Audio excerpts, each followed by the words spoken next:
Isaac Newton was a brilliant scientist. He lived in the 17th century. He discovered many important things about how the world works. One of his most famous contributions is his three laws of motion.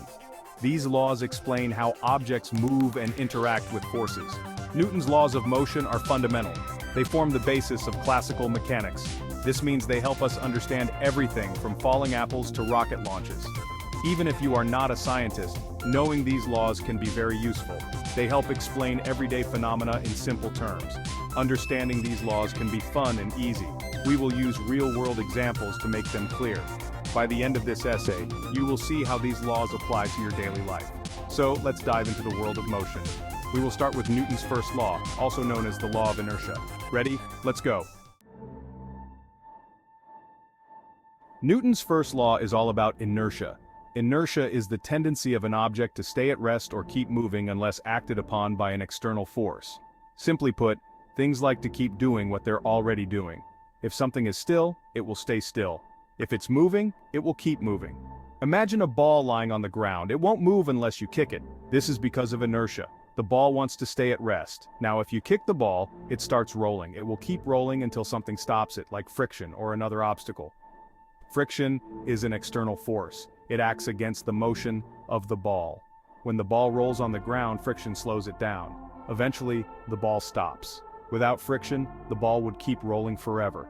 This is why ice skaters glide so smoothly. There's less friction on the ice. In space, where there's almost no friction, objects can keep moving for a very long time. This is why satellites can orbit Earth without constantly needing a push. They keep moving because there's nothing to stop them. Newton's second law is about how force, mass, and acceleration are related. The law is usually written as F equals ma. This means force equals mass times acceleration. Let's break it down. Imagine you are pushing a car. If the car is very heavy, you need to push harder to make it move. Here, the car's weight is its mass. The harder you push, the greater the force. The car starts to move faster, which is acceleration. So, more force means more acceleration if the mass stays the same.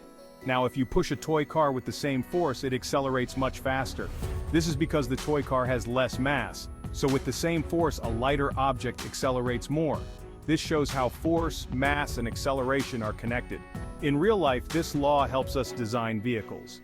Engineers use it to calculate how much force is needed to make a car accelerate. They consider the car's mass and how quickly they want it to speed up. This law also explains why it's hard to stop a speeding truck.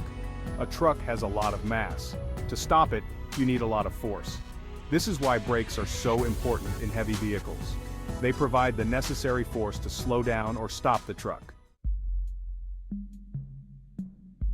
Section 4, third law, action-reaction. Let's illustrate this with a person pushing a wall and other examples like a rocket liftoff. So, Newton's third law is all about action and reaction. It states that for every action there is an equal and opposite reaction. This means that forces always come in pairs. When you push something, it pushes back with the same force. Imagine you are pushing a wall. You push the wall, and the wall pushes back with the same force. You don't move the wall, but you feel the resistance. This is the action-reaction pair. Your push is the action, and the wall pushing back is the reaction.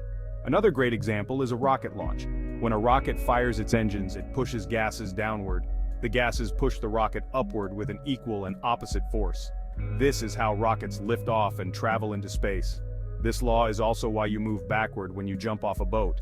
When you push off the boat pushes you back with the same force. You move in opposite directions because of this action-reaction pair. Understanding this law helps in many fields. Engineers use it to design everything from cars to airplanes. It helps them understand how forces interact and how to balance them for stability and efficiency. Section 5, conclusion. Let's summarize the three laws with key points. Newton's three laws of motion are simple yet powerful. They help us understand how objects move and interact with forces. Let's recap the key points. The first law, or the law of inertia, tells us that objects like to keep doing what they're doing. A ball at rest stays at rest, and a moving ball keeps moving unless something stops it. Friction is an example of an external force that can change an object's motion. The second law, F equals ma, shows the relationship between force, mass, and acceleration. More force means more acceleration if the mass stays the same. This law helps us understand why heavier objects need more force to move. The third law, action-reaction, explains that forces come in pairs. For every action, there's an equal and opposite reaction. This is why rockets can lift off and why you move backward when you jump off a boat. These laws are fundamental to physics. They are used in many fields, from engineering to astronomy. Understanding them can help you see the world in a new way. So next time you see a moving car or a flying rocket, remember Newton's laws. They are at work all around us.